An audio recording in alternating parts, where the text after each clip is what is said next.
Christmas Carol is very modern, and it's just very silly. The traditional Dickens-style Christmas Carol has more, I think, like deeper symbolism with like religion and with different elements of Christmas, whereas this one is kind of like more focused on the silly side, and like it just has more fun with it while also staying true to the deeper meaning of what Christmas Carol has.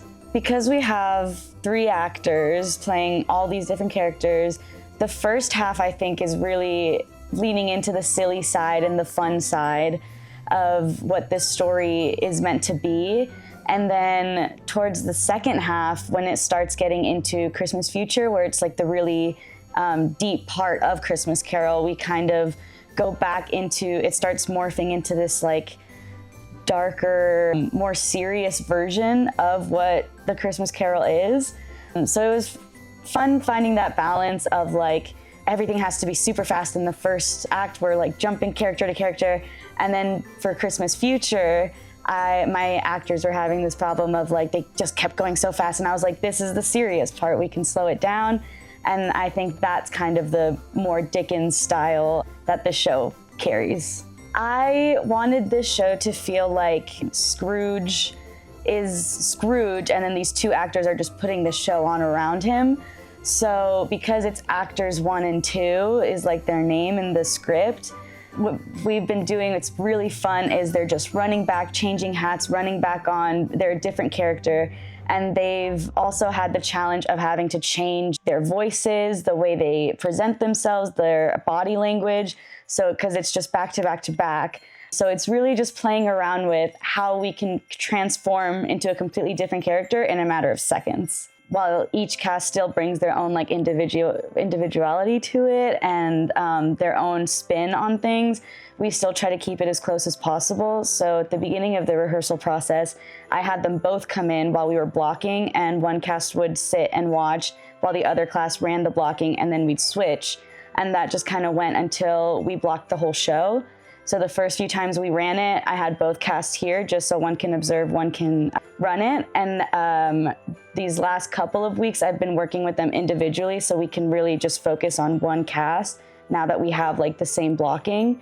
And pretty soon I'm gonna bring them back together so they can see what the other is doing. One Scrooge is more like menacing and slow and like kind of like hunchback, while the other Scrooge is like angry and loud and like to the point. So they're both like angry, mean Scrooge, but in 2 different ways.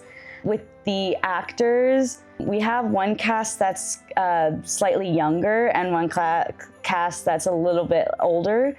So with the 2 groups of actors, the younger ones just bring like an energetic kind of youthful way of doing it, and the older one has a more professional yet funny like dynamic that they bring. All of Christmas Carol is really about like capitalism, right? And just caring about money and not caring about anything else.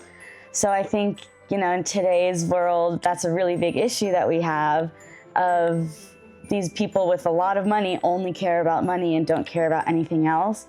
So I think I've always loved A Christmas Carol, honestly, because it kind of humanizes these people with so much money and kind of shows that anyone can change and anything can change for the better. So in a time right now with so much uncertainty and so much like panic, I think Christmas Carol is just kind of a fresh of breath air of like showing why a person does something the way that they do and how it is possible that someone can change. A few years ago, I went to Chicago to visit my sister, and it was snowing, and my whole family went. We hadn't seen my sister in so long, and we didn't want to go outside because it was too cold. So my sister just put on a Muppet Christmas Carol, and this was like the ripe age of like 20, I think, and I'd never seen the Muppet Christmas Carol before. So it was just like fun and silly, but it also had these like deep, like emotional moments. So I kind of really thought a lot about that when I was doing this one, because it is fun and silly, but like there is also parts where it's not supposed to be funny, it's serious. I think Christmas Carol is just such, like this specific version of A Christmas Carol is just so fun and silly, and I hope they take away that even though this is like a fun little show, that it still connects with them and they still feel for these characters that we're reintroducing to them.